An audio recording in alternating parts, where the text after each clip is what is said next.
하나님 말씀 보시겠습니다. 하나님 말씀은 데살로니가 전서 2장 13절 말씀입니다. 하나님 말씀은 데살로니가 전서 2장 13절 말씀, 신약성경 제 성경으로는 330페이지입니다. 신약성경 330페이지 데살로니가 전서 2장 13절 말씀 다 찾으셨으면 우리 다 같이 한 목소리로 낭독하시겠습니다. 시작. 이러므로 우리가 하나님께 쉬지 않고 감사함은 너희가 우리들에게 들은 바 하나님의 말씀을 받을 때에 사람의 말로 아니하고 하나님의 말씀으로 받음이니 진실로 그러하다. 이 말씀이 또한 넌 믿는 자 속에서 역사하느니라. 아멘. 이 시간은 학예수련회 저녁 집회 두 번째 강해입니다. 성경의 신적 권위라는 제목으로 하나님 말씀 증거하도록 하겠습니다. 성경의 신적 권위.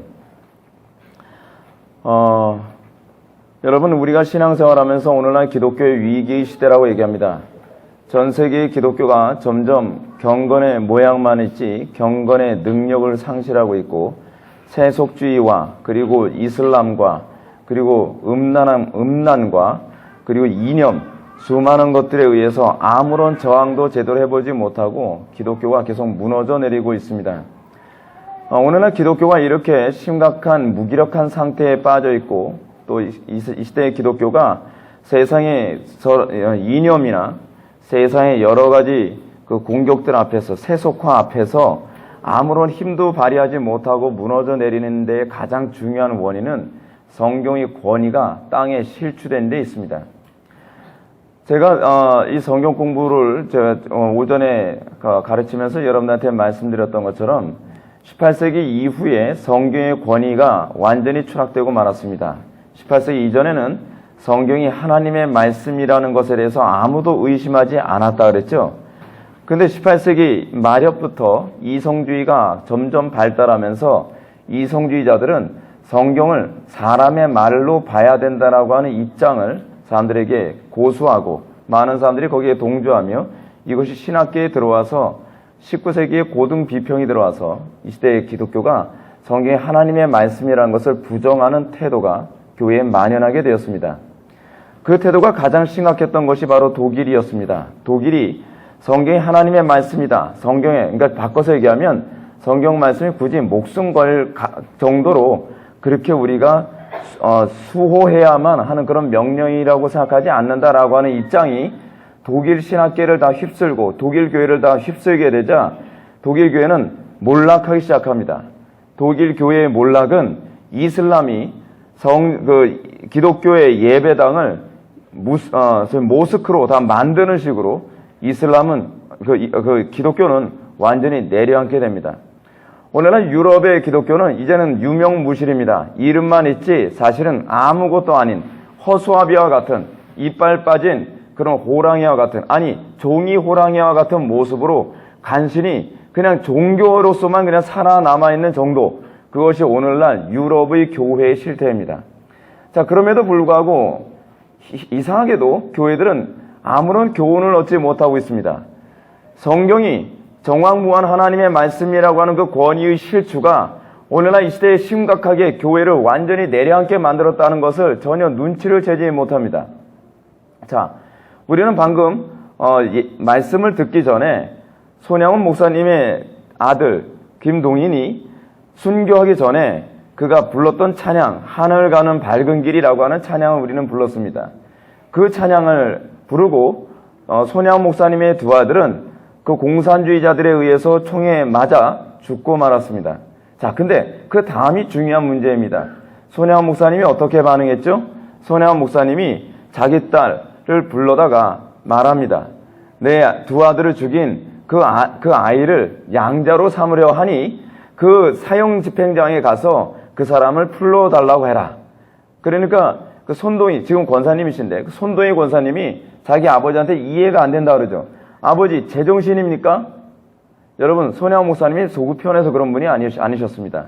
책에 보면 손양훈 목사님은 두 아들을 잃고 거의 넋이 빠진, 그냥 완전히 정신이 반 정도 빠진 상태처럼 살았다고 합니다. 그런데 손양훈 목사님이 그 딸에게 이렇게 얘기합니다. 성경이 뭐라고 얘기했느냐? 내 원수를 사랑하라 하지 아니하였느냐? 성경은 원수를 용서하라 얘기하지 않고 원수를 사랑하라 하였다. 빨리 가서 내 오빠를 죽인 그 오빠를 우리 아빠가 양자로 삼겠다 하니 놔달라고 얘기하거라. 여러분, 손양원 목사님은 성경 말씀을 이론으로 생각하지 않았습니다.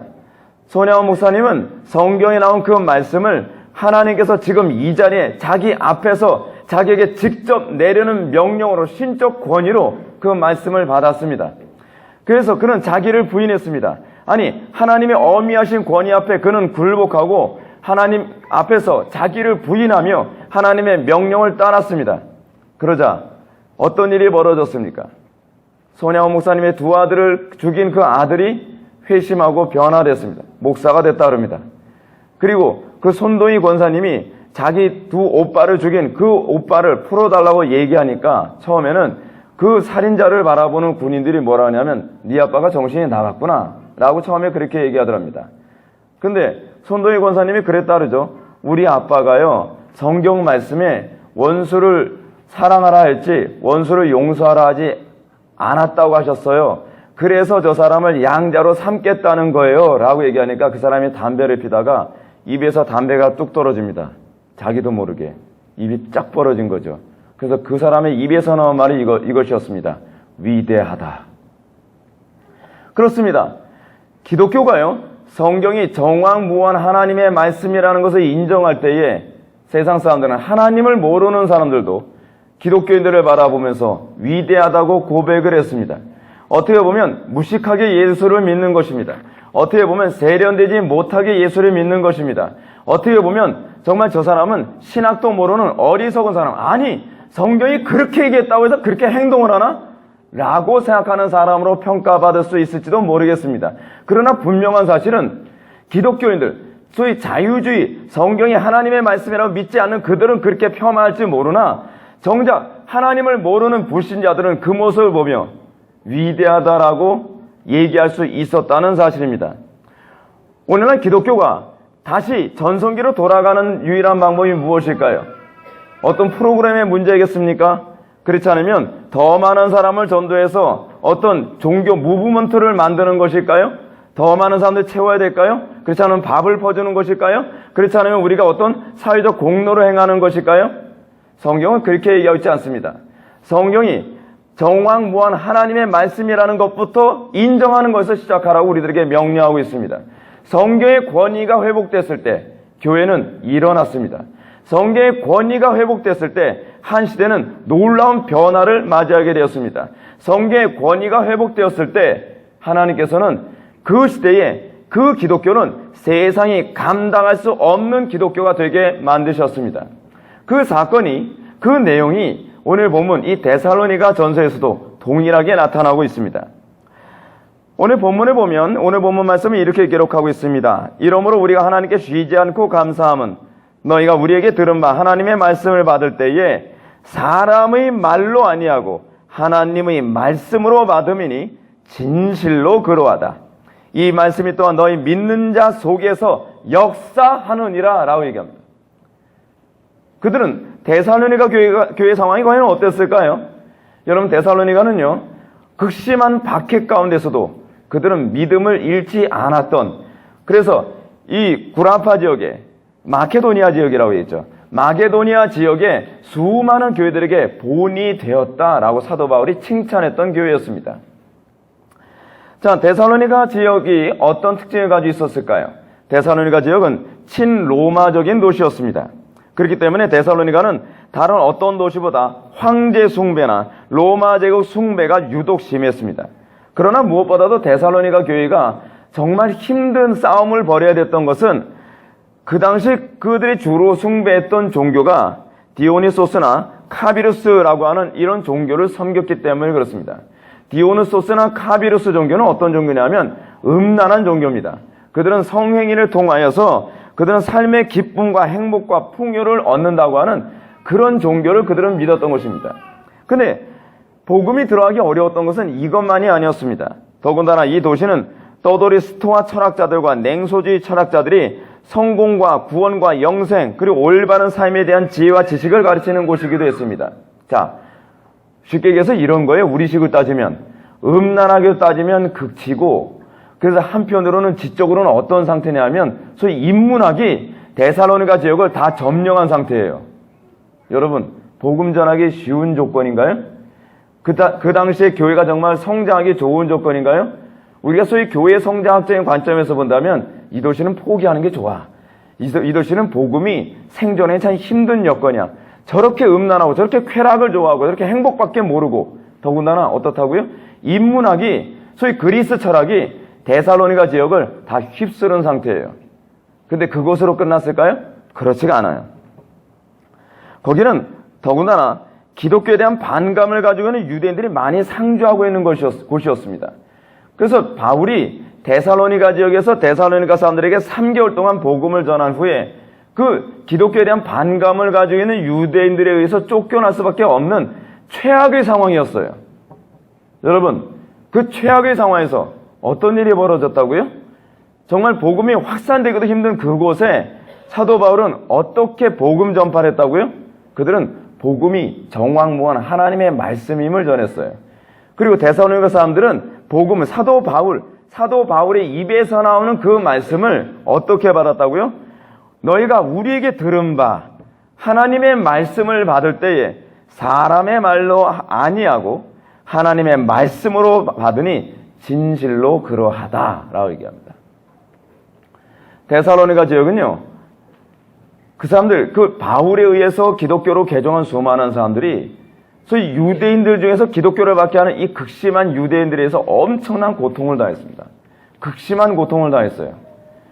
그런데 놀라운 사실은 그 데살로니가 지역에서 그 극심한 박해 가운데서도 배도를 한 사람들이 한 사람도 나오지 않았다는 거예요. 믿어집니까? 그럼 비슷한 일이 언제 있었냐면 교회에서 안에서요. 17세기에 리차드 백스터가 목회하던 그 지역에서 그런 일이 일어났어요. 리차드 백스터가 목회하는 그 지역에서 리차드 백스터에 의해서 부흥이 일어났고 수많은 사람들이 복음을 접했는데, 그리고 회심을 했어요. 한 지역 전체가 복음으로 회심한 정도였어요. 그런데 그 지역에 그 다음에 어떤 일이 일어났냐 하면 엄청난 박해가 일어나기 시작했습니다. 근데요, 그 엄청난 박해 가운데서 어떤 일이 벌어졌는지 아십니까? 단 한 사람도 순교당하고 고문당하고 가족들과 뿔뿔이 흩어지고 재산을 다 뺏기는 정도의 고통을 당했는데 한 사람도 배도를 하지 않았다는 거예요. 여러분, 우리식으로 따지면 이해가 되나요? 납득이 안 되죠? 납득이 안 되는 얘기입니다. 어떻게 그것이 가능하죠? 무슨 소설 같은 얘기를 합니까? 무슨 말도 안 되는 소리예요. 아니요, 역사가 분명히 증거해주고 있어요. 그리고 실제로 데살로니가 교회에서 그런 일이 벌어졌습니다. 사도 바울이 뭐라고 얘기하고 있어요? 너희가 나의 말을 받을 때에 사람의 말로 받지 아니하고 하나님의 말씀으로 받았다. 진실로 그러하도다. 그러면서 뭐라고 해요? 그리하여 너희 속에서 이 말씀이 역사하였다 라고 얘기하는 겁니다. 그들의 견고한 신앙이 당시 수많은 교회들에게 큰 귀감이 됐습니다. 그래서 사도 바울은 1장 7절부터 8절의 말씀에서 이렇게 얘기하죠. 그러므로 너희가 마케도냐와 아가야에 있는 모든 믿는 자의 본이 되었느니라. 주의 말씀이 너희에게로부터 마케도냐와 아가야에만 들릴 뿐 아니라 하나님을 향하는 너희 믿음의 소문이 각처에 퍼짐으로 우리는 아무 말도 할 것이 없노라. 자랑스럽다는 얘기입니다. 그들이 신학적인 깊이가 대단했기 때문에 버틴 게 아니에요. 착각하지 마십시오. 그들이 3개월밖에는 사도 바울에게 배운 게 없습니다. 여러분들처럼 엄청나게 신학적인 공부를 하고 교리적인 공부를 탄탄하게 했기 때문이 아닙니다. 손양원 목사님 얘기 다시 한번 돌아갈까요? 손양원 목사님이 여러분들만큼 여러분 신학서적을 읽었을 거라고 생각합니까? 손양원 목사님 당시에는요, 신학서적을 구하기가 굉장히 어려웠어요. 그런 상태였기 때문에 손양원 목사님은 그가 가지고 있는 상황에서, 그가 일제시대를 갓 지난 상태다 보니까 그가 기껏해야 신학서적으로 접한 건 일본어로 된 신학서적들, 그리고 어떤 면에서는 무교의주의자들의 그런 책들, 그런 걸 읽어야 될 만큼 그가 가지고 있는 신학적 수준은 여러분들보다 훨씬 낮은 상태였어요. 그러나 여러분들보다 훨씬 깊었고, 아니, 여러분이라고 얘기하는 것보단 우리라고 얘기하는 게 더 좋겠죠. 우리보다도 깊었고 우리보다도 강했으며 우리보다도 거룩했다는 것입니다. 어떻게 그것이 가능했죠? 이유는 단 하나입니다. 단순하게 하나님의 말씀이 하나님의 말씀으로 믿어졌고 그는 그 말씀이 명령하는 대로 가감하지 아니하고 그 말씀 앞에 생명 걸고 순종하고 복종했다는 것입니다. 기독교 신앙에서 가장 중요한 문제가 무엇인지 아십니까? 얼마나 많이 아느냐에 관한 문제 이전에 우리는 정말 하나님의 말씀을 지금 우리 앞에서 그 어미하신 위엄으로 나에게 말씀하고 있는 하나님의 말씀으로 들리고 있느냐에 관한 문제입니다. 하나님의 말씀을 이렇게 권위 있게 받아들일 때에 세상은 교회를 감당할 수 없었습니다. 자, 우리는 이 말씀이 어떻게 가능했는가에 관해서 사도 바울이 얘기한 부분 다시 한번 살펴볼까요? 1장 5절부터 6절의 말씀을 보면 이는 우리 복음이 말로만 너희에게 이른 것이 아니라 오직 능력과 성령과 큰 확신으로 된 것이니 우리가 너희 가운데서 너희를 위하여 어떠한 사람이 된 것은 너희 아는 바와 같으니라. 또 너희는 많은 환난 가운데서 성령의 기쁨으로 도를 받아 우리와 주를 본받는 자 되었느니라. 그들은 주를 본받는 자 되었습니다. 하나님의 말씀을 사람의 말로 이론으로 듣지 않았습니다. 그래, 사도 바울이 하는 말 뭐 그렇게 얘기할 수도 있지. 좋은 얘기야. 근데 현실적이진 않아. 우리같이 그렇게 판단하지 않았다는 겁니다. 그들은 사도 바울이 한 말을 하나님의 명령으로 들었습니다. 그래서 그들은 그 말씀이 이성적으로 타당성이 있냐 없냐가 아니라 지금 전능하신 하나님이 나에게 뭐라고 명령하고 있느냐라고 하는 단순하게 그 말씀을 받았습니다. 복음은 거기에서 위력이 나타납니다. 복음은 따지면서 위력이 나타나는 것이 아니라 단순하게 이것이 하나님의 말씀이라면, 하나님의 명령이라면, 그리고 이것이 하나님의 뜻이라면 나는 거기에 복종하겠습니다 라는 태도에서 기독교는 비로소 능력이 나타났던 것입니다. 다시 한번 볼까요? 성령의 큰 확신으로 됐다. 그들의 믿음이 어디서 나왔다고요? 성령께서 주시는 큰 확신. 그 확신은 어떤 확신이죠? 신적 확신입니다. 저는 오늘날 기독교가 다시 정말 이 전성기를 맞이하게 할 수 있는 유일한 방법은 은사운동 같은 게 아니라고 생각합니다. 기독교가 전성기를 맞이할 수 있는 유일한 방법은 프로그램도 아니라고 생각합니다. 기독교가 전성기를 맞이하기 위해서 우리는 또 정치를 활용해야 된다고 생각하는 사람도 있습니다. 결코 그렇지도 않습니다. 기독교가 전성기를 맞이하는 유일한 방법은 하나님의 말씀을 큰 확신으로 받을 때에, 성령의 큰 확신으로 받을 때에 그 한 사람을 통해서 역사까지 바뀔 수 있었던 것입니다. 오늘날 우리는 이 성령이 주시는 큰 확신으로 성경을 봤는데 우리는 너무나 영악합니다. 우리는 너무나 영악하게 성경 말씀을 봤습니다. 우리는 설교를 들으면서 성경을 읽으면서 우리가 가지고 있는 이성적 사고와 상식을 가지고 잣대를 재가면서 이것이 내 삶에 이익이 되냐 손해가 되냐, 이 말씀대로 따르면 나한테 어떤 이익이 되지, 이 말씀을 따르면 이런 손해를 보는데 여러 가지로 자를 재보고 그래 요 정도면 나한테 이익이 될 것이다 라고 하는 이런 영악한 방식으로 신앙생활을 하기 때문에 오늘날 기독교 인구가 자그마치 전체 인구의 약 20% 정도가 된다고, 지금 뭐 20%도 안 되는 것 같아요. 근데 전체 인구의 20% 정도가 된다고 함에도 불구하고 기독교는 무기력하게 짝이 없는 상태가 되어버리고 말았습니다. 지금 우리나라에 들어온 이슬람은요, 기독교 인구에 비하면 아주 극히 소수거든요. 근데 우리는 이슬람 하나 제대로 감당을 하지 못하고 있습니다. 정치계에서는 어떤 일이 벌어지는지 아십니까? 군목의 숫자가 아주 확연하게 줄었습니다. 군목의 숫자가 줄게 되는 원인이 어딘지 아십니까?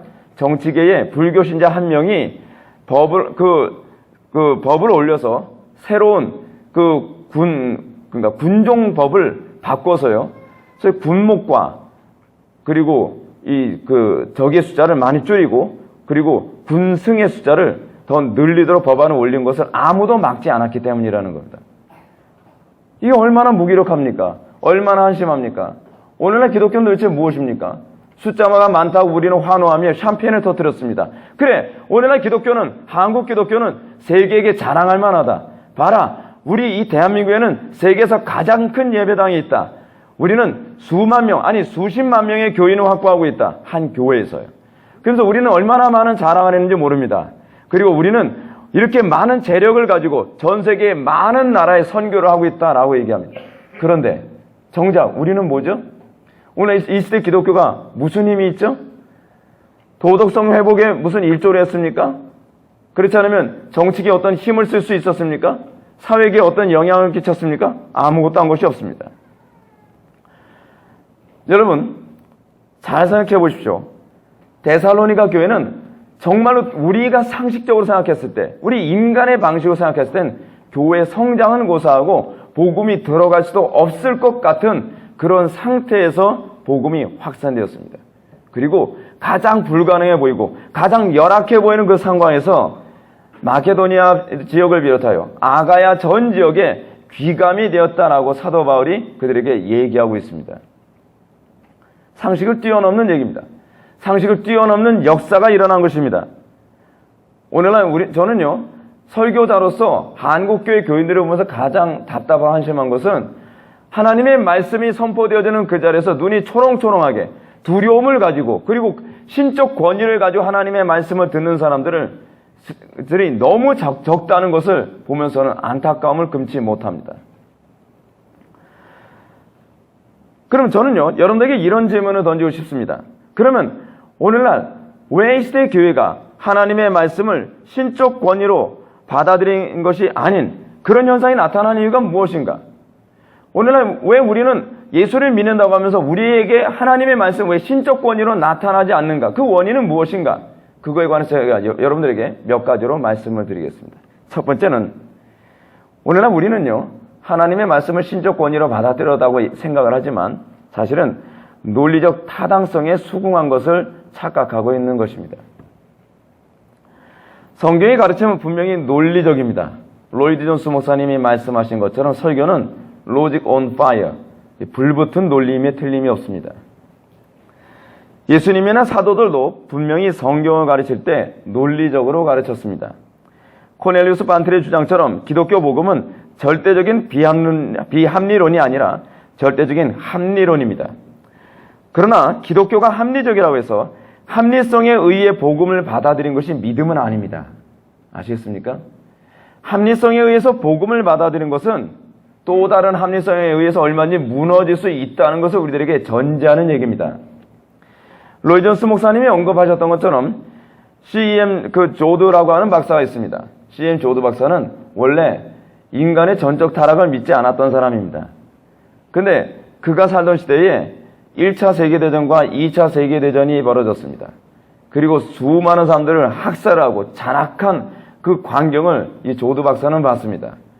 그래서 조드 박사는 1차 세계대전과 2차 세계대전에서 일어나는 인간의 잔악상을 보면서 그래, 인간이 성경 말씀대로 타락한 존재이면 틀림없는 것 같다라고 수긍하게 되었습니다. 그런데 분명한 사실은 로이드 존스 목사님이 이런 얘기합니다. 조드 박사가 인간의 전적 타락을 수용한 것은 그가 신적 권위, 성경이 그렇게 말씀하고 있기 때문에 받아들인 것이 아니라 소위 과학적 검증과 연구의 결과로, 자기의 관찰의 결과로 그것이 타당하다는 것을 수용한 것 뿐이다 라고 얘기하고 있습니다. 다시 얘기한다면 로이 존스 목사님의 표현을 그대로 제가 말씀드린다면 성경이 그렇게 가르쳤기 때문에 이러한 교리를 믿어야 한다는 것입니다. 근데 그는 성경이 이렇게 가르치기 때문이 아니라 자기가 과학적으로 조사하고 검증한 결과로 그것을 이렇게 믿었다는 사실입니다.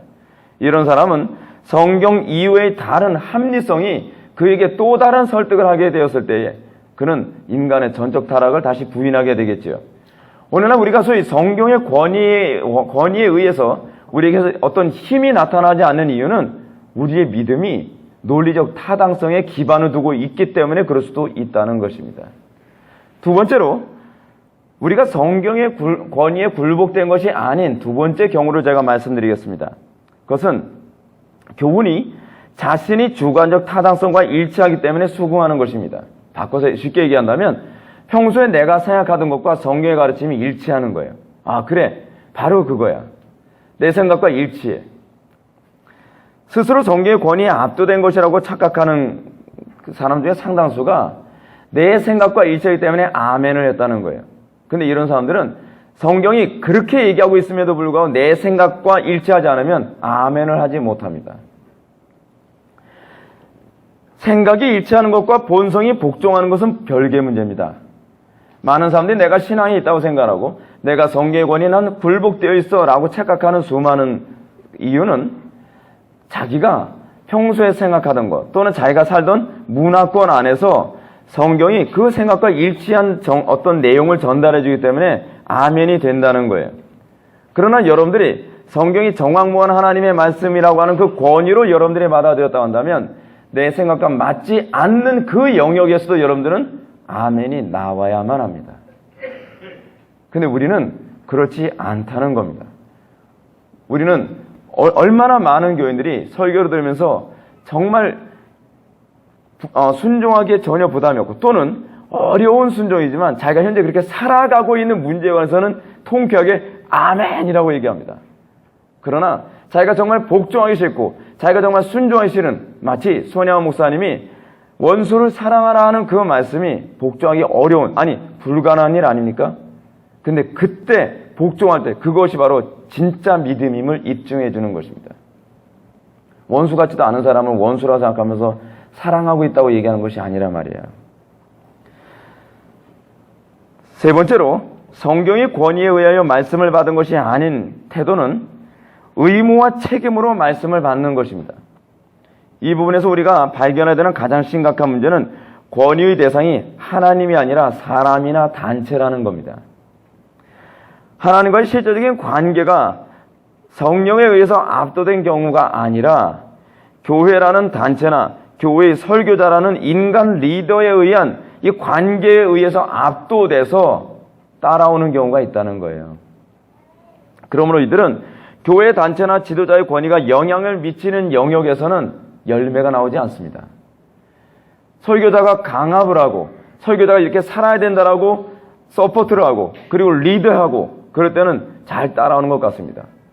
그리고 교회 전체 분위기가 그렇게 살아야 된다고 하는 분위기로 갈 때는 다들 그 분위기라는 권위에 압도되어서 또는 담임 목사의 리더십이라고 하는 그 권위에 압도되어서 하나님의 말씀대로 사는 것처럼 보여진다는 거예요. 근데 어느 날 이 사람이 그런 권위로부터 자유롭게 되는 어떤 영역으로 위치가 바뀝니다.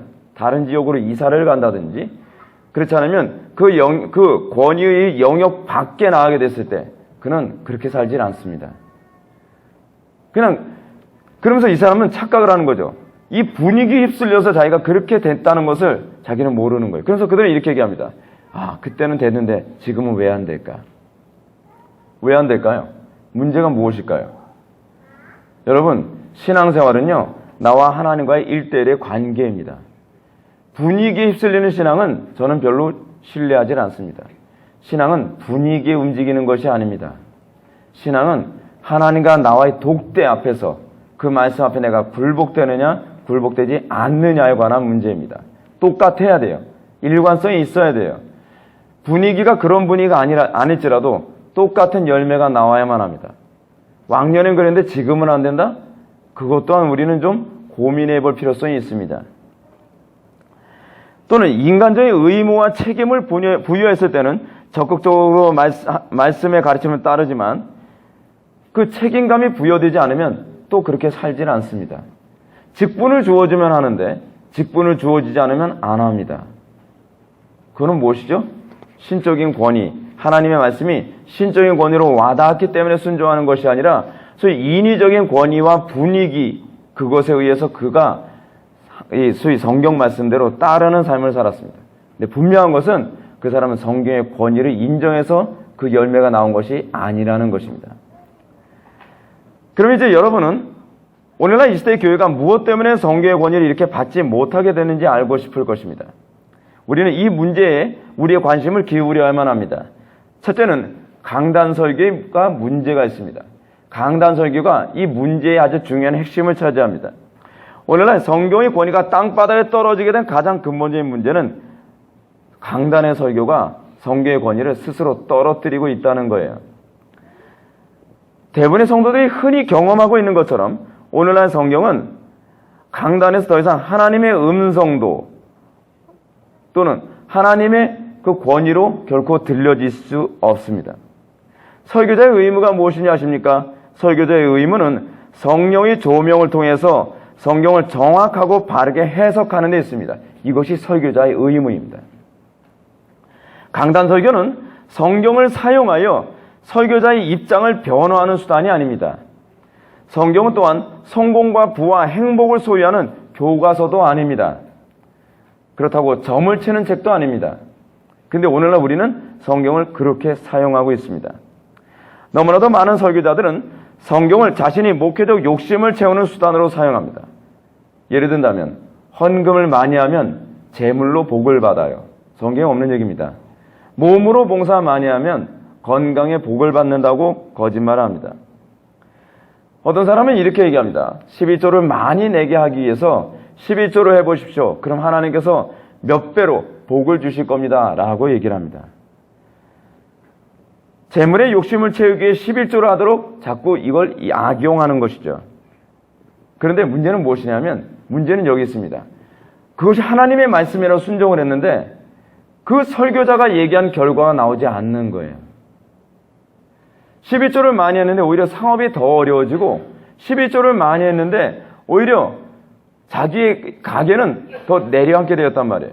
그런 사람은 성경이 하나님 말씀이라고 믿겠습니까? 아니면 사람이 쓴 말이라고 믿겠습니까? 사람이 쓴 말이라고 믿는 거예요.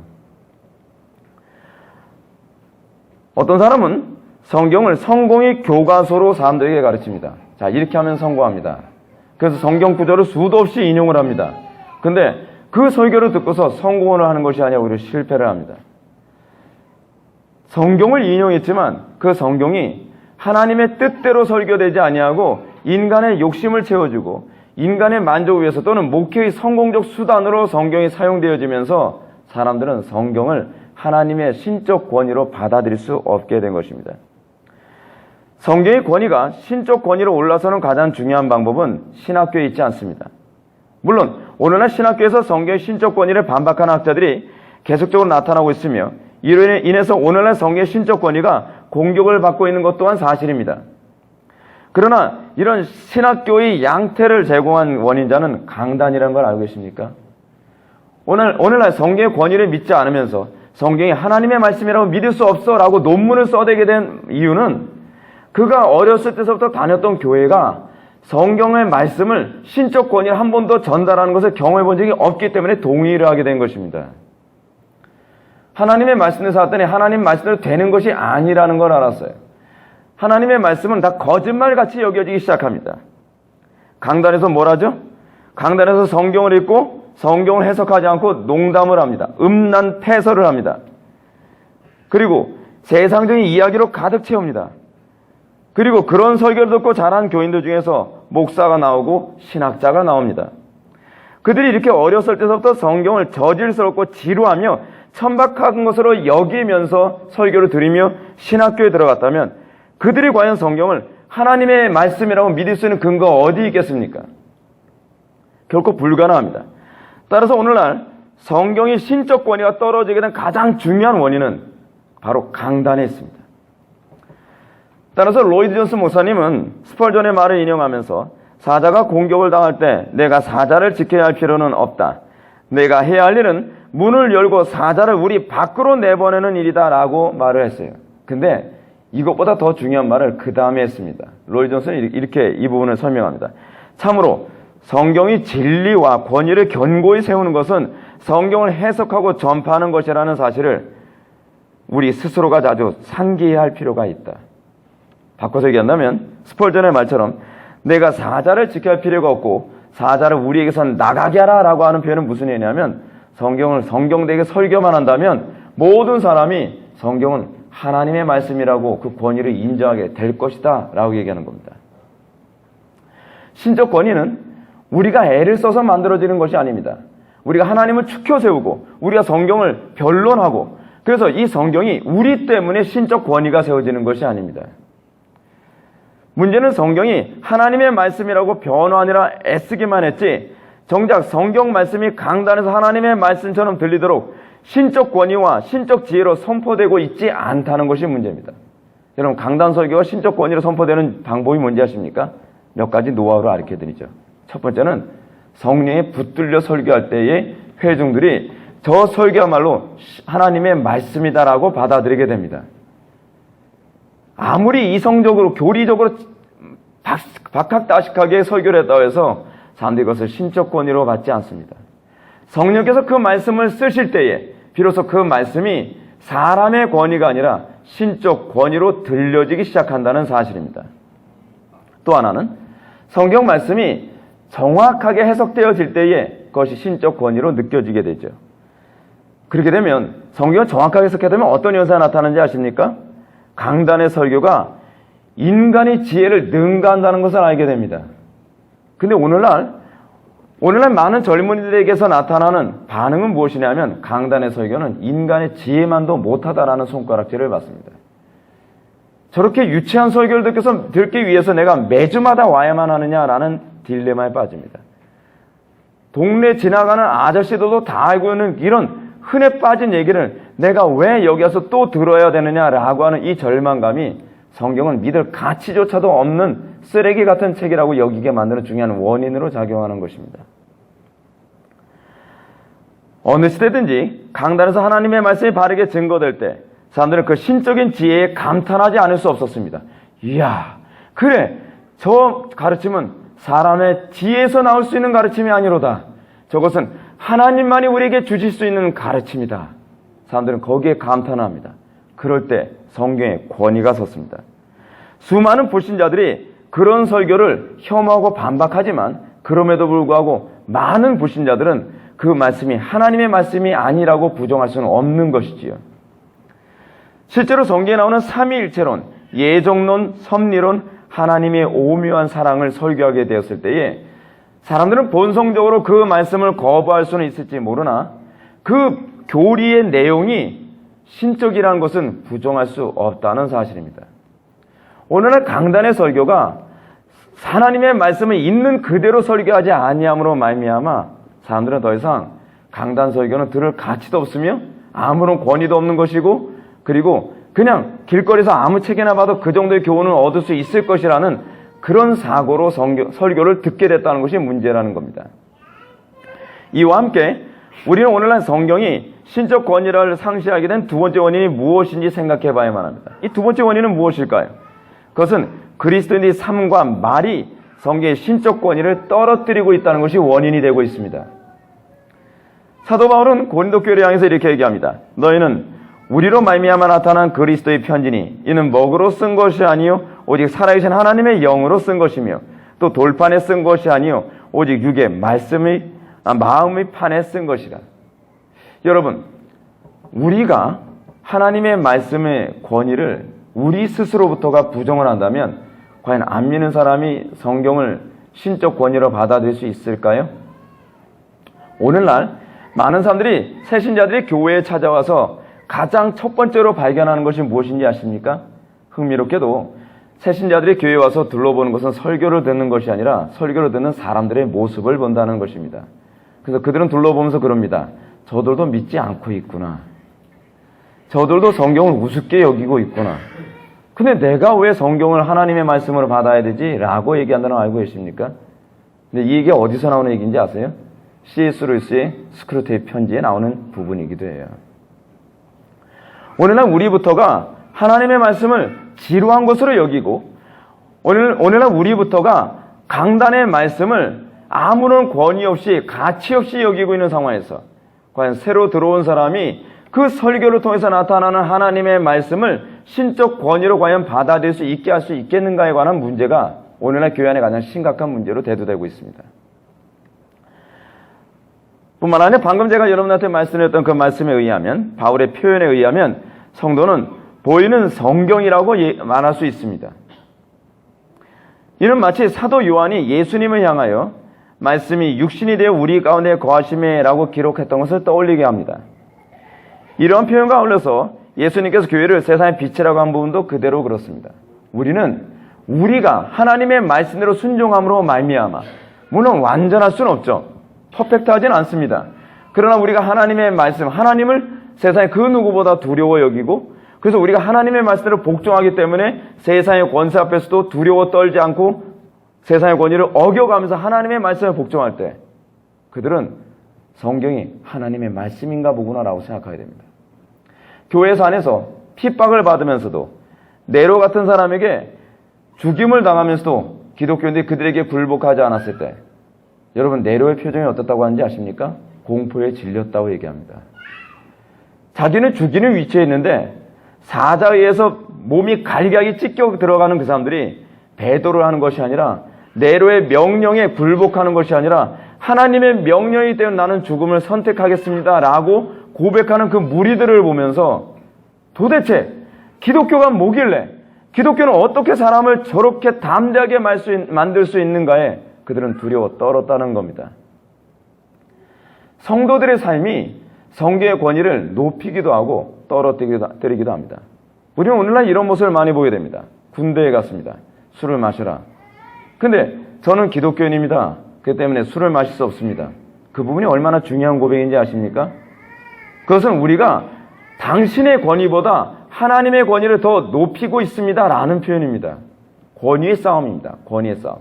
사단은 어떻게 할까요? 어떻게 하든지 모욕을 줘서라도 또 고문을 줘서라도 어떤 방법으로든지 하나님의 권위를 꺾으려 할 것입니다. 사실은요, 이 문제는 그 사람의 신앙을 꺾는 문제가 아니라 하나님의 권위를 꺾는 문제입니다. 네가 나의 권위에 복종할 것이냐 하나님의 권위에 복종할 것인가에 관한 문제입니다. 재밌는 게 뭔지 아세요? 그런 데서 꼭 그 고춧가루처럼 끼는 사람이 하나 있습니다. 나도 교회에서 안수 집사인데 한 잔 마셔. 고춧가루. 여러분, 그런 사람들 때문에 성경이 하나님의 말씀의 권위라는 것을 믿을 수 없게 만드는 것입니다. 잘 기억하십시오. 교회의 삶은, 다시 성도의 삶은 불신자들이 우리가 성경을 어떻게 해석하는지를 제공하는 해석의 원리가 되고 있습니다. 우리가 하나님의 말씀대로 살아간다고 얘기하면서 우리가 간음하고 도둑질하고 사기치고 고집부리고 싸우고 미워하는 모습을 보면 그들은 성경은 그런 건가 보구나 라고 생각합니다. 그러나 우리가 어떤 상황에서도 하나님의 말씀대로 순종하기 위해 우리가 그 손해를 봐가면서도 미움을 받으면서도 천대를 받아가면서도 우리가 하나님의 말씀대로 사는 그 모습을 보면서 그들은 도대체 성경이 무엇이길래, 도대체 기독교는 무엇이길래 대통령이라는 권한조차도 그를 꺾을 수 없단 말인가 라고 고백하게 됩니다. 과거에 박정희 대통령 당시에 그런 일이 있었습니다. 박정희 대통령이 스타들을 모아놓고, 스타들은 어떤 스타죠? 별 4개, 5개, 2개, 3개, 뭐 그런 사람들이에요. 5개는 대통령이죠. 하여간 이 스타들을 다 모아놓고서 군인들 다 모아놓고 술을 따릅니다. 근데 그 중에서 한 명의 그 장군이 술을 안 받겠다고 딱 거절합니다. 각하, 죄송합니다. 저는 술을 받을 수가 없습니다. 박정희 대통령이 그랬답니다. 받아라. 받을 수 없습니다. 이유가 뭐냐? 전 기독교인입니다. 그러니까 옆에서 말하는데, 이 양반아, 지금 여기가 어디인데 지금 그 소리 하고 있어? 못 받습니다. 죄송합니다. 그래서 어떤 일이 벌어졌을까요? 그래서 얼마 후, 좀 며칠이 지났습니다. 박정희 대통령이 그랬답니다. 그 사람 보니까 믿을만한 것 같던데 자기 주관도 뚜렷하고 그 자리에 그 사람 세워. 여러분, 우리가 살아가는 수많은 권위의 싸움에서 우리가 세상 사람들 앞에서 하나님의 말씀대로 살지 않는 쪽을 선택하는 것, 우리가 신호등 앞에서 신호등을 지키지 않는 것, 우리가 세상 사람들과의 관계 안에서 남의 눈치 보느라고 뇌물을 받아주고, 다른 사람 때문에, 다른 사람의 압력 때문에 내가 그 하나님의 말씀대로 사는 것을 포기하게 된다면 우리는 성경의 권위를 우리 스스로 밟고 있는 것입니다. 또 하나 얘기할까요? 부모와 자녀와의 관계에서도 그렇습니다. 부모가 자녀들에게 성경 말씀대로 살아, 성경 말씀대로 살아, 난 네가 경건하게 살았으면 좋겠어, 말 아무리 해야 소용이 없습니다. 여러분들이 삶 속에서 날마다 성경의 권위를 짓밟으면서, 여러분들이 날마다 삶 속에서 하나님의 말씀대로 살지 않으면서 자녀들 보고 하나님 말씀대로 살라고 명령한다면 그것은 가증된 것입니다.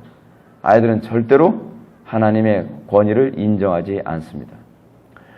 오늘날 왜 기독교인들의 자녀들이 더 하나님의 말씀을 잘 못 받아들이는지 아십니까? 그것은 부모 때문입니다. 이거는 거의 99%입니다. 부모부터 하나님의 권위를 우습게 여깁니다. 자, 앞에 있는 예를 한번 들어볼까요? 어느 날 어떤 부모님이 애의 손을 잡고서 무단횡단합니다. 엄마, 우리 교회에서 선생님이 무단횡단하면 안 된다 그랬어. 야, 급한데 지금 그렇게 생겼니? 괜찮아. 그래서 무단횡단을 해요. 과연 아이들이 믿음이 들어갈 수 있을까요?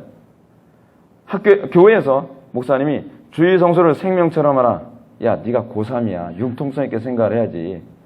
학교 지금 요번에 또 보충 수업 한다며? 가. 과연 그 아이들에게 신적 권위가 주어질 수 있을까요? 모태신앙 아이들이요, 믿음이 더 못해요.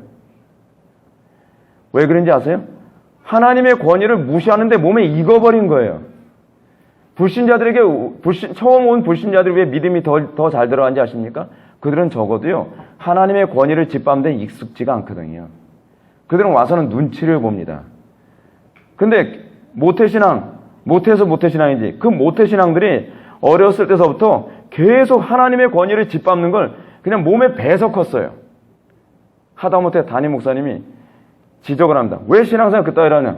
에이씨 하면서 뛰쳐나가요.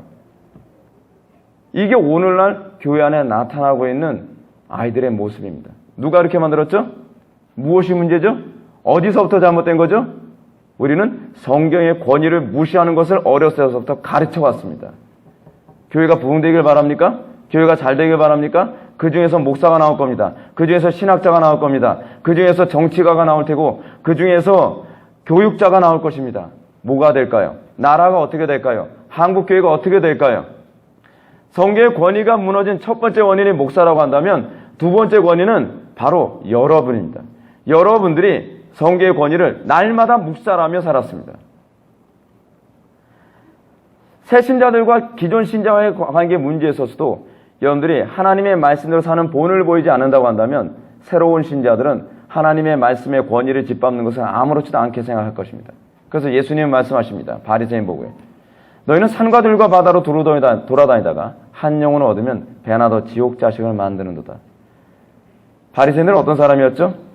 가장 최고의 권위였던 예수님조차도 십자가에 못 박을 만큼 그들은 하나님의 권위를 우습게 여기는 것이 몸에 밴 사람입니다.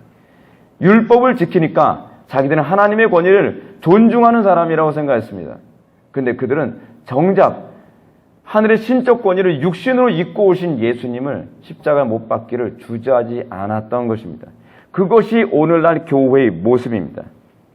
마지막 세 번째로 성경이 하나님의 말씀으로 여겨지지 못하게 된 이유는 인본주의적인 가르침이 성경의 권위를 떨어뜨리고 있기 때문입니다.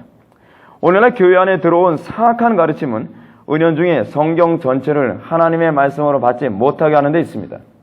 항상 어느 시대든지 성경의 권위를 떨어뜨리기 위해서 사용하는 아주 교묘한 방법이 있습니다. 그것이 뭐냐면 성경 전체가 다 하나님 말씀이 아니라는 건 아니야. 그러나 성경엔 하나님의 말씀도 있고 하나님의 말씀이 아닌 것도 있어라고 가르쳤다는 것입니다. 여러분, 우리는 성경의 어떤 부분은 순종하지 않아도 되는 영역이 있나요? 성경의 어떤 영역은 꼭 순종해야만 하는 영역이 있나요? 이 두 가지가 갈라지나요? 근데 사단은 어느 시대든지 우리들에게 그런 식으로 설득을 합니다. 오해하지 마. 나는 성경 전체가 거짓말을 얘기하는 건 아니야. 성경 전체가 하나님 말씀이 아니라고 얘기하는 건 아니야. 근데 성경의 어떤 부분만 하나님의 말씀이고 어떤 부분은 하나님의 말씀이 아니라는 얘기지. 그럼 우리는 마음을 놓쳐. 오늘날 칼 마르트 신학이 교회 안에서 가르치는 방식이 바로 이것입니다. 성경의 권위를 이런 식으로 이해한 사람들은 어떻게 반응을 하죠? 내 마음에 와닿는 것은 하나님의 말씀이 되었다라고 얘기하며 자신은 하나님의 말씀, 하나님의 권위를 존중해 주는 것처럼 착각합니다. 근데 정작 여러분들이 찔리고 여러분들이 회개해야만 하고 여러분들이 각성해야 되는 영역에서는 난 저건 하나님의 말씀으로 받아들여지지 않아. 저건 저 목사의 생각이지. 저건 나를 두고 지금 강단에서 지금 찍고 있는 것 같아. 라고 우리는 그렇게 받아들이죠. 그래서 우리는 내가 그 말씀을 하나님의 말씀으로 받지 않아야 될 면죄부를 그렇게 얻게 됩니다. 이런 교육을 받은 교인들은 자기 귀에 거슬리는 설교는 설교자의 개인 감정으로 치부하고 자기 귀에 달콤한 설교는 은혜가 충만한 설교라고 말을 합니다. 그래서 저는 오늘날 성도들이 예배 끝나고 나서 목사님 오늘 설교 은혜 받았습니다 라고 얘기하게 되면 약간의 의심을 품습니다. 도대체 어디에 은혜를 받았다는 거지? 기분 좋았다는 얘기인가? 감동 예화의 은혜를 받았다는 것인가? 어떤 성도들은 그렇게 얘기합니다. 목사님, 제가 처음에 이 교회 왔을 때는요, 굉장히 은혜가 됐는데요, 요즘은 은혜가 안 돼요. 도대체 뭐가 은혜죠? 우리는 은혜에 대한 정의부터 굉장히 애매모호하지 않습니까? 우리는 이렇게 얘기합니다. 내 귀에 달게 들리면 은혜고 내 귀에 거슬리게 들리면 은혜가 안 된다고 생각합니다. 자, 그럼 성경은 어떻게 얘기할까요? 다윗의 예를 한번 들어볼까요? 다윗이 우리아의 아내 밧세바를 범했을 때, 여러분, 하나님께 계시를 받은 나단 선지자가 다윗에게 왔습니다. 다윗 임금님, 행복하시죠? 얼마나 행복합니까? 새로운 여자 생겼다면서요? 축하합니다. 그랬습니까? 다윗이, 오, 하나님의 음성이야. 그러지 않았습니다. 나단 선지자가 대놓고 얘기한 것이 무엇입니까? 당신이 어떤 죄를 범한지 알고 계십니까? 나단 선지자는 다윗의 죄를 다이렉트 찍어버렸습니다. 다윗은 어떻게 반응했죠? 내가 주께만 범죄하였나이다. 하나님의 음성으로 들었습니다. 신적 권위로 들었습니다. 여러분, 간혹가다 이렇게 생각하지 않습니까? 아니, 이렇게 애매하고 좀 까다롭고 목숨이 왔다 갔다 하는 영은 하나님께서 좀 직접 얘기하시지 못하실까요? 하나님이 다윗의 꿈속에 못 나타나시겠습니까? 하나님께서 다윗의 환상에 못 나타나시겠습니까? 근데 왜 하나님께서는 굳이 사람을 시켜서 다윗에게 말하게 하셨죠? 제가 언젠가도 이 설교하면서 이런 얘기했습니다. 나단 선지자가 그 말씀을 대원할 때 가족들에게 유언했을 거라는 거예요. 여보, 하나님으로부터 대원하라고 하는 말씀을 받았는데 이건 초비상이야. 나 내일 출근해서 못 돌아올지도 몰라. 나 못 돌아오면 애들 잘 부탁해. 그리고 내가 죽으면 저 먼 발치 우리 아버지 묘소에 옆에 묻어줘. 뭐 그런 예언을, 그런 어떤 이 유언을 하고 무거운 발걸음으로 걸어갔을 것입니다. 근데 왜 하나님께서는 그렇게 고통스러운 일을, 그 명령을 왜 이 한 사람, 한 개인에게 요구하시는 것이죠? 그것은 다윗이 그 선지자의 입술을 통해서 믿음으로 그것을 받느냐, 그것은 네 인간적인 생각으로 받느냐를 저울질하기 위해서입니다. 그 선지자의 입에서 나오는 말을 하나님의 음성으로 들을 때라야만 그에게 유익이 되게 하신 거예요. 오늘날에도 왜 하나님께서는 천사를 세우지 않죠? 강단에? 왜 허물 많고 부족하고 여러모로 연약한, 오류도 많은 인간을 왜 강단에 세워서 여러분들에게 회개하라고 외치고 여러분들의 죄를 지적하게 만들고, 저도 괴로워요. 근데 왜 하나님께서는 그렇게 설교하게 하시는 것이죠? 그것은 여러분들이 겸손해야만 그것은 하나님의 음성으로 들을 수 있기 때문에 그렇습니다. 하나님께서는 여러분들의 겸손을 들여다보길 원하시는 것입니다. 또 하나의 예를 한번 들어볼까요? 여러분들이 잘 알고 있는 스데반의 설교입니다. 스데반의 설교를 들은 유대인들은 그의 교만한 마음에 어떻게 반응을 했죠? 스데반은 하나님의 신에 충만하여 주의 말씀을 증거했다고 얘기합니다. 그러면 여러분, 사람들은 어떻게 반응해야 되죠? 오! 하나님께서 직접 말씀하셨도다. 저 말씀 앞에 우리가 굴복되자라고 반응해야 되지 않겠습니까?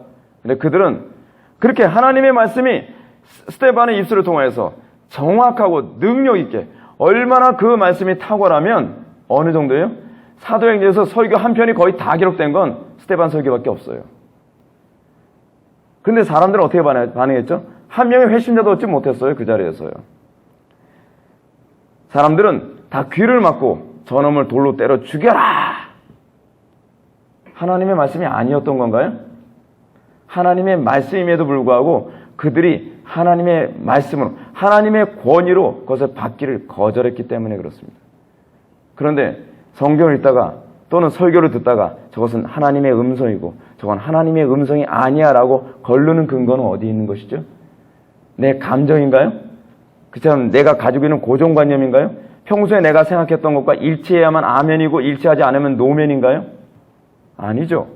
성경의 말씀이 그런가 아니한가 상고하여 그것이 하나님의 말씀에 부합하면 내 생각과 맞지 않을지라도, 내 감정과 어긋날지라도, 또는 내 처지와 맞지 않을지라도 그 말씀 앞에 굴복할 때 그것이 성경을 하나님의 말씀으로 받는 것임을 믿으시기 바랍니다. 더군다나 성경은 자주 가르치기를 성경의 말씀에 더하거나 감하지 말라고 끊임없이 경고하고 있습니다.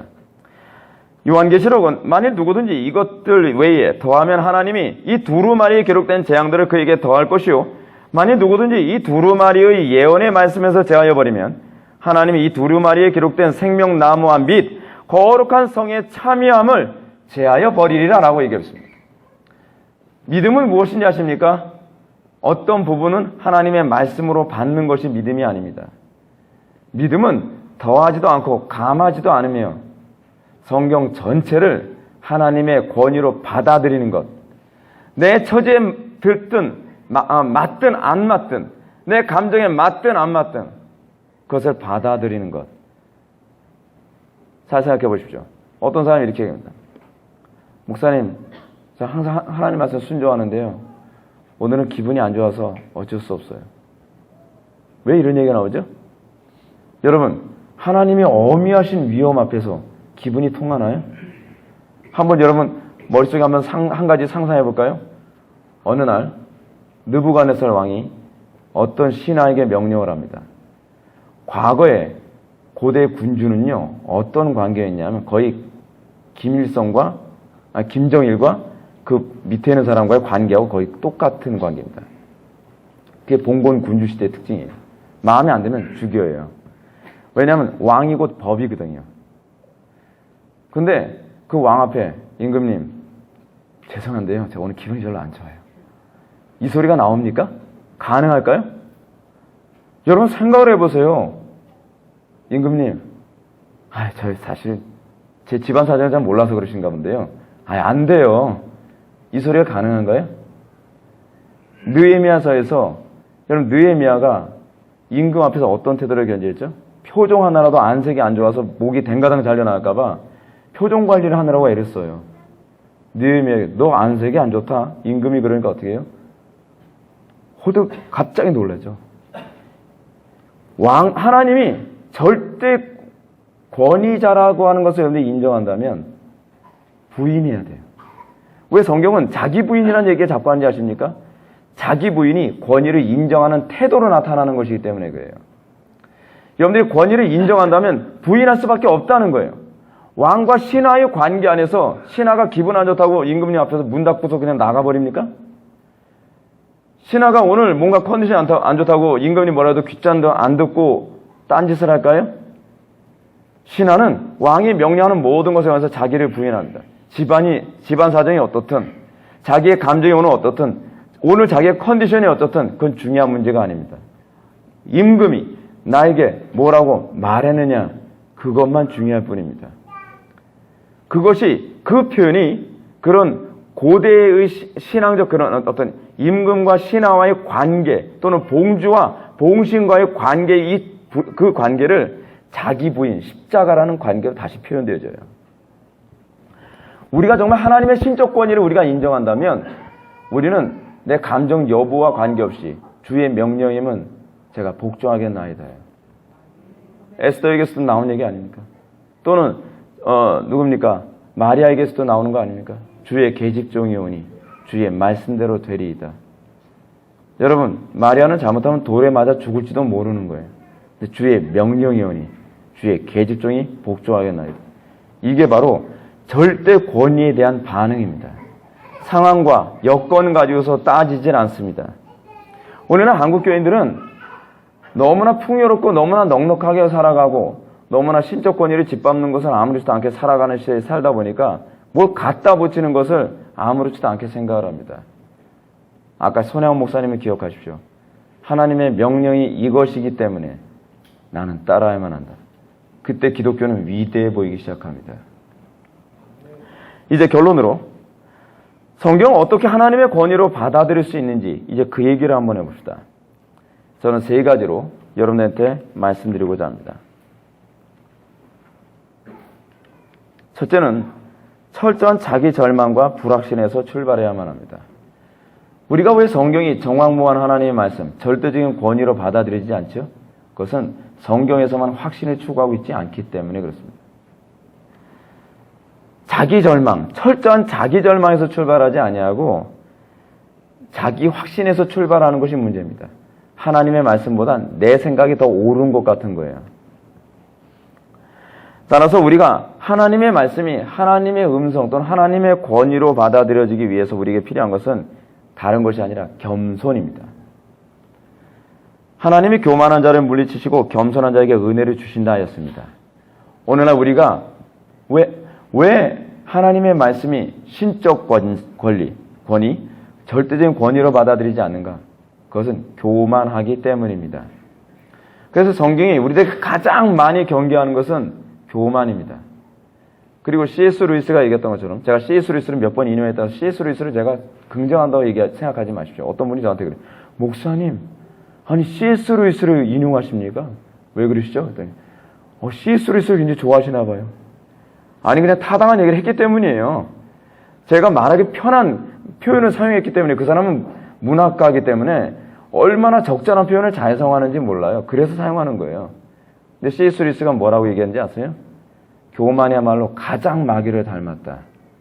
왠지 아세요? 하나님의 권위를 무시하고 반기를 든 최초의 세력이 바로 마귀였기 때문에 그렇습니다. 바리새인이 육신을 입고 이 땅에 오신 하나님의 말씀을 직접 들으면서도 하나님의 음성으로 듣지 못한 이유가 어디인지 아십니까? 그들의 가장 심각한 문제는 바로 교만에 있었습니다. 그들은 심령이 부자였습니다. 오늘날 많은 사람들이 성경의 가르침을 들으면서도 데살로니가 교인들처럼 성령의 큰 확신과 기쁨으로 받지 못하는 이유는 바로 교만에 있습니다. 이런 사람들의 특징은 세상의 철학과 과학이 제공하는 이성적 지식을 성경에 주는 지식보다 더 큰 확신과 기쁨으로 받는다는 거 알고 있습니까? 성경을 들으면서 시큰둥하게 듣고 있다가 하나님의 말씀을 들을 때는 시큰둥 그래 뭐 뻔하지 뭐. 근데 어느 날 성경이 아닌 이성적 합리성이라든지 철학적인 어떤 논리, 그렇잖아요. 과학적인 어떤 연구 결과를 얘기하면 놀랍게 큰 확신과 기쁨을 가지고 사람들하고 얘기하기 좋아합니다. 자, 봐라. 요번에 새로운 철학에서 이런 표현이 나왔다. 놀랍지 않니? 아니, 성경 가지고 그렇게 얘기해보라 그래요. 성경 말씀 듣고서 한 번 더 주변 사람들이 같이 나누자. 정말 놀라운 말씀 아니니? 난 여기서 크고 놀라운 확신을 얻게 됐어라고 얘기하지 않고 새로운 논리와 새로운 철학적인 구조 그리고 새로운 과학적 검증에 의해서 이런 얘기가 나왔어. 봐, 요번에 새로운 그 연구 결과에 의하면 진화론이 틀렸대 글쎄. 아니 성경이 틀렸다고 할 때 아무런 감동도 없던 사람이 과학적으로 이렇게 했다니까 막 흥분하는 거예요. 문제가 이건 심각한 거죠. 여러분들 도대체 어디에 더 큰 확신을 갖고 있습니까? 두 번째로 성경이 하나님의 큰 권위를 받아들여지려면 무엇보다 하나님의 말씀에 대해 이렇게 사소한 것부터 순종하는 태도를 견지해야만 합니다. 사도 바울이 데살로니가 교회를 향하여 당부한 말씀을 기억하십시오. 바울은 데살로니가전서 5장 19절부터 20절의 말씀을 통해서 성령을 소멸하지 말며 예언을 멸시하지 말라라고 했습니다. 예언, 말씀을 얘기하는 거거든요. 성경을 얘기하는 거예요. 근데 지금 뭐라고 표현하고 있어요? 멸시하지 말라고 얘기하고 있습니다. 성도는 항상 매 순간순간마다 조그만 것 하나라도 성령의 감동에 민감하며 성경의 가르침에 충실한 삶을 살아가야만 합니다. 하나님의 말씀을 멸시하는 것, 무시하는 것, 하나님 말씀에 순종하지 않는 것이야말로 여러분들이 하나님의 말씀을 신적 권위로 받지 못하게 만드는 전형적인 원인으로 나타납니다. 예를 한번 들겠습니다. 어떤 분이 어느 날 설교를 들었습니다. 그리고 그 말씀은 도무지 순종하기 어려운 말씀이었습니다. 근데 그래도 하나님의 말씀이라고 믿고 그 말씀에 순종을 했더니 놀라운 역사가 나타났습니다. 여러분, 어떤 성도님이 저한테 이런 얘기합니다. 목사님, 고민이 있어서 상담을 합니다. 뭐죠? 이러이러한데 이 문제를 어떻게 해결해야 되나요? 그래서 제가 성경 말씀으로 말씀드렸습니다. 이렇게 하면 됩니다. 이거 복종하기 굉장히 어려운데. 그래서 그분이 고민하면 네, 알겠습니다. 복종하겠습니다. 자녀 문제 때문에 오셨던 분이거든요. 그래서 그분이 복종을 했습니다. 그리고 나서 3일 후에 애가 완전히 달라졌다는 거예요. 아무런 방법을 사용한 게 아니에요. 그냥 하나님과의 관계에 어떤 문제를 해결해야만 합니다라고 그 부분을 저는 소스를 제공한 것이었고 그분은 정말 복종하기 힘든 것이었음에도 불구하고 그것을 복종함으로 말미암아 하나님의 말씀이 실제로 현실적으로 이루어지는 걸 경험하는 거예요. 여러분, 거기서 신적 권위를 느끼지 않겠습니까? 이런 것이 두 번, 세 번 계속 반복되고, 여러분들 일평생에 하나님 말씀에 순종할 때마다 이런 우리 힘으로는 불가능한 일이 또 성취되고 또 성취되고 또 성취되는 일이 여러분들 일생에서 반복되어진다면 성경이 하나님의 권위로 느껴지지 않을까요? 우리가 왜 성경이 하나님의 권위로 안 느껴지는지 아십니까? 듣기는 많이 하는데 그래 맞는 얘기야 귀한 얘기지. 근데 순종을 안 해요. 그게 바로 예언을 멸시하는 거라니까요. 하나님 말씀에 순종하고 그 말씀대로 순종한 것이 성취되어진 것을 경험하지 않는 사람은 성경이 위대하다고 얘기할 수 있을지 모르나 성경에 하나님의 신적 권위가 있다는 것은 감지할 수가 없는 사람입니다. 매 순간마다 하나님의 말씀을 존중하고 두려워하는 태도를 계속 강화시키는 방법은 매주마다 선포되어지는 하나님의 말씀 앞에 여러분들이 복종하는 것입니다. 저는 여러분들에게 이렇게 권면하고 싶습니다. 매주마다 여러분들 하나님의 성령의 권위로 강단에서 선포되어지는 말씀. 목사님, 오늘 은혜 받았어요. 은혜 받았나요? 근데 그 다음날 어떻게 사셨죠? 은혜는 받았는데 안 살았어요. 은혜를 받다 만 거죠. 거기에는 그 말씀의 신적 권위가 느껴지는 것이 아니라 감동만 받은 겁니다. 저는 그런 분들에서 감동받았다라고 생각합니다.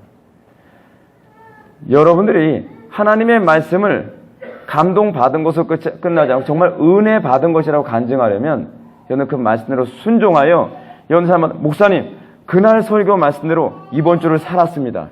그랬더니 이번 주에 저의 죄의 문제가 해결됐습니다. 제가 그날 설교에서 도무지 순종할 수 없는 그 하나님의 말씀을 제가 복종하고 따랐습니다. 그랬더니 가정의 문제가 해결됐습니다. 자녀의 문제가 해결됐습니다. 직장에서의 문제가 해결됐습니다. 매주마다 간증이 있어야 된다는 저는 확신합니다. 저는 여러분들이 찬송가의 가사처럼 이것이 나의 간증이요 이것이 나의 찬송일세 나 사는 동안 구주를 찬송하리로다. 저는 이것이 하나님의 말씀의 신적 권위 앞에 날마다 복종하는 자들에게 나타날 수 있는 간증이라고 생각을 합니다. 근데 우리에게 과연 그런 간증이 얼마나 있나요? 은혜는 받았다고 얘기하는데 한 주 동안 우리는 그 말씀 앞에 복종함으로 말미암아 하나님이 신적 권위로 역사하여 하나씩 하나씩 모든 것을 바꾸고 변화시키는 것을 우리는 바라보기가 얼마나 힘듭니까? 저에게 있어서 제가 성경이 하나님의 말씀이라고 하는 권위로 느껴지게 된 것은 저는 그럴 때 주로 경험을 했어요. 불가능한 상황이었는데 현실적으로는 그렇게 살 수 없는 상황이라고 저는 생각을 했는데 어느 날 그 말씀이 하나님 말씀이 나에게 이렇게 하기를 바란다라고 하는 것을 깨닫게 하셨어요. 그리고 그럴 때 정말 자기를 쳐서 복종시키고 부인하며 그 말씀에 순종할 때 우리 인간의 상식을 초월하는 그리고 우리 인간의 힘으로는 도무지 불가능한 일이 계속 벌어지는 거예요. 계속이요. 순종할 때마다 벌어지고 순종할 때마다 벌어지고 그럴 때 우리는 성경이 신적 권위라는 것을 우리는 온몸으로 체득하고 고백할 수 있게 되는 것입니다. 여러분들이 성경이 하나님의 권위로 받아들여지려면 기도만 해서 되지 않습니다. 순종해야만 합니다. 하나님 말씀 앞에 복종하지 않으면 하면서 신적 권위로 들려지길 바라지 마십시오. 우리는 얼마나 많은 사람들이 성령을 밥 먹듯이 소멸하면서 그리고 예언을 밥 먹듯이 멸시하면서 목사님 왜 저는 설교가 하나님의 음성으로 안 들리죠? 왜 저는 성경을 읽으면서 남들처럼 성경이 하나님의 음성으로 안 느껴지죠? 뻔하죠. 성령을 소멸하고 예언을 날마다 멸시하는데 과연 성경이 하나님의 권위로 들려질 수 있겠습니까? 이게 뭔지 아세요? 밑 빠진 독에 물 붓기라는 거예요. 독의 바닥을 깨뜨려 놓고 계속 물 붓는다고 쌓이겠냔 말이에요. 누구 잘못이죠? 하나님 잘못이에요? 우리 잘못이에요. 우린 거기서부터 시작을 해야만 합니다. 세 번째로 마지막 세 번째입니다. 무엇보다 성경이 하나님의 말씀의 권위로 받아들여지려면 기도를 통해서 성령의 내적 확신을 구해야만 합니다. 디모데후서 3장 16절의 말씀처럼 성경은 하나님의 감동, 호흡으로 된 것입니다. 그러므로 성경이 우리의 심령 속에 하나님의 음성으로 각인되는 일은 오로지 성령님만의 고유사역인 것을 믿으시기 바랍니다. 예레미야 31장 33절의 말씀을 보면 신약의 교회에 일어나는 놀라운 일은 주의 율법, 이 토라가 우리의 마음판에 각인되어지는 일이 일어나게 될 것이라는 것입니다. 우리의 마음속에 하나님의 말씀이 하나님의 말씀의 권위로 받아들여야 되는 것은 성령께서 우리의 마음을 조명하시는 것입니다. 성령께서 그 신적 권위를 우리에게 다가오시는 것입니다. 우리가 신적 권위를 받아들여야 돼라고 결단한다고 해서 되는 문제가 아닙니다. 하나님이 하셔야만 합니다. 하나님께서 여러분들의 마음을 완전히 제압하셔야만 합니다. 그렇게 기도하셔야만 합니다. 하나님, 이 말씀이 나의 자존심을 내리 누르게 하여 주시옵소서. 하나님의 권위가 나의 감정을 내리 누르게 하여 주옵소서. 하나님의 말씀의 권위가 나의 이성적인 사고를 내리 누르게 하여 주옵소서. 내가 그 권위 앞에 부복될 수 있도록 주님께서 충만하게 역사하여 주옵소서. 그러므로 성경의 권위는 인간의 논리적인 설득으로 이루어지는 것이 아닙니다. 성경의 권위 문제는 궁극적으로 신앙의 문제로 보아야만 합니다. 그래서 저는 또다시 로이 존스 목사님의 말을 인용하고 싶습니다. 성령이 내적 증거의 결과가 아니면 진정으로 성경의 권위를 믿거나 이에 순응할 수 없는 것이다. 우리가 성경의 권위에 대해 결정적으로 이러한 확신을 가질 수 있는 것은 오직 성령의 사역, 즉 성령의 조명의 결과인 것이다. 그리스도인이 아닌 사람은 성경의 권위를 믿을 수 없다. 성경의 권위 문제에 대해 그와 논쟁한다는 것은 시간 낭비일 뿐이다. 만일 상대방이 아니라면 아무리 해도 성경의 권위를 받아들이지 못한다. 성경의 권위를 받아들이는 사람은 그리스도인 뿐이다. 성경이 하나님의 말씀으로, 성경의 신적 권위로 내가 거부할 수 없는 위험으로 느껴지는 것은 그 속에 성령이 내주하고 계시기 때문에 그렇다는 것입니다. 사랑하는 성도 여러분, 여러분은 과연 성경의 권위를 인정합니까? 여러분의 신앙은 여기서부터 시작해야만 합니다. 우리가 아무리 성부를 믿고 성자를 믿고 성령을 믿는다 고백한다 할지라도 여러분들이 성경의 권위를 인정하지 않는다면 여러분들이 머릿속에 그리는 성부는 성경과 관계없는 다른 성부일 수 있습니다. 여러분들이 성경의 권위를 인정하지 않고 성자를 믿는다 한다면 여러분들이 생각하는 성자는 성경이 얘기하는 성자가 아닐 수 있습니다. 여러분들이 성경의 권위를 인정하지 않고 성령을 믿는다고 고백한다고 하더라도 여러분들의 믿는 그 성령은 악령일 수도 있습니다. 실제로 오늘날 신사도 운동이다, 오늘날 많은 은사지 운동이다라고 하는 수많은 성령 운동하는 사람들이 많이 있습니다. 근데 우리는 그 성령 운동을 하는 수많은 사람들의 그 성령의 내용이, 그 고백이 성경에 근거하지 않기 때문에 그 성령의 역사가 말 그대로 성경이 얘기하는 그 성령의 역사라고 우리가 결코 신뢰하기 힘든 것입니다. 우리가 삼위일체를 고백한다고 해서 그 사람이 참된 신자라고 우리는 단언할 수가 없습니다. 그가 삼위일체를 고백할 때 그 삼위일체가 성경에 나오는 성삼위 하나님을 믿는 믿음이라고 우리가 확신을 얻으려면 그는 성경의 권위를 인정하는 것에서부터 출발해야만 합니다. 그렇지 않으면 그는 다른 복음, 다른 예수, 다른 영을 받은 것일 수 있다는 사실입니다. 우리의 믿음은 바로 성경의 굳건히 서 있어야만 합니다. 여러분이 성경을 신적 권위로 믿고 받아들인다면 데살로니가 교회 성도들처럼 수많은 유혹이 판치고 그리고 수많은 핍박이 있고 도무지 하나님의 말씀대로 살 수 없는 그런 인문학적인 분위기가 우리 대한민국에 만연한다 할지라도 두려워하지 마십시오. 성경의 권위는 그것보다 훨씬 강력합니다. 성경의 권위 위에 서 있는 교회는 그 모든 것을 얼마니 깨뜨리고 그곳에 부흥을 주며 그 모든 세상의 사악함을 다 변화시킬 수 있을 것을 믿으시기 바랍니다. 오늘 이 밤에 하나님께 기도합시다. 하나님께서 이 땅을 다시 회복시켜 주옵소서. 이 땅이 회복하는데 무엇보다 우리에게 필요한 것은 성경의 권위의 회복입니다.